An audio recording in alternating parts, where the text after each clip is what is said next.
शिवसेनेचे नेते विजय चौगुले आपल्यासोबत आहेत। सर, काय सांगाल, आजचा जो दसरा मेळावा या ठिकाणी होणार आहे आणि या दसरा मेळाव्याच्या पार्श्वभूमीवरती आता स्थानिक स्वराज्य संस्थेच्या निवडणुकीच्या पार्श्वभूमीवरती सगळ्यांचं लक्ष लागलेलं आहे। काय अपेक्षा आहेत तुम्हाला आपल्या नेत्यांकडून? आमच्या पक्षाचे मुख्य नेते माननीय एकनाथजी शिंदे साहेब यांच्या मार्गदर्शनाखाली आज हा दसरा मेळावा आमचा दरवर्षाप्रमाणे आहे आणि आमचं हेच आहे की आज नेते आम्हाला मार्गदर्शन करतील आणि स्थानिक स्वराज्य संस्थेमध्ये जिथे जिथे जी ताकद आहे ती ताकद आम्ही दाखवणार आणि कुठल्याही परिस्थितीमध्ये प्रत्येक स्थानिक संस्थेमध्ये युतीचा झेंडा फडकवण्यासाठी शिंदे साहेबांच्या मार्गदर्शनाखाली आम्ही सर्वजण प्रयत्नशील असणार।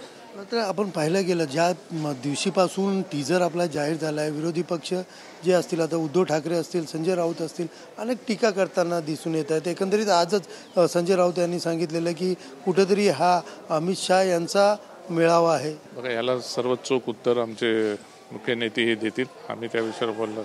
तुम्ही काय उत्सुकता ऐकता, म्हणजे तुम्ही आज काय नेमकं ऐकण्यासाठी आले आपल्या मेळाव्यात? मी मेळाव्यामध्ये साहेबांचं मार्गदर्शनच ऐकण्यासाठी आलो होतो आणि उद्या आमच्यावरची जबाबदारी पार पाडण्यासाठी मी इथं आलेलो आहोत। एकंदरीत पाहिलं, उद्या होणाऱ्या मेळाव्यानंतर त्यांची जबाबदारी जी त्यांच्यावर पडणार आहे ती पार पाडण्यासाठी आम्ही या ठिकाणी आलेलो आहे आणि कुठेतरी या मेळाव्यामध्ये आम्हाला नेमकं साहेब काय आदेश देतात हेच पाहणार असल्याचं या ठिकाणी चौगुले यांनी आपलं मत व्यक्त केलेलं आहे।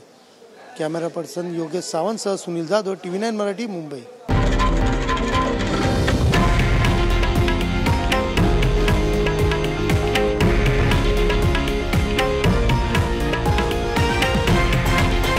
हे आहे देशातील नंबर 1 न्यूज नेटवर्क आणि आपण पाहत आहात TV9 मराठी, एकमेव।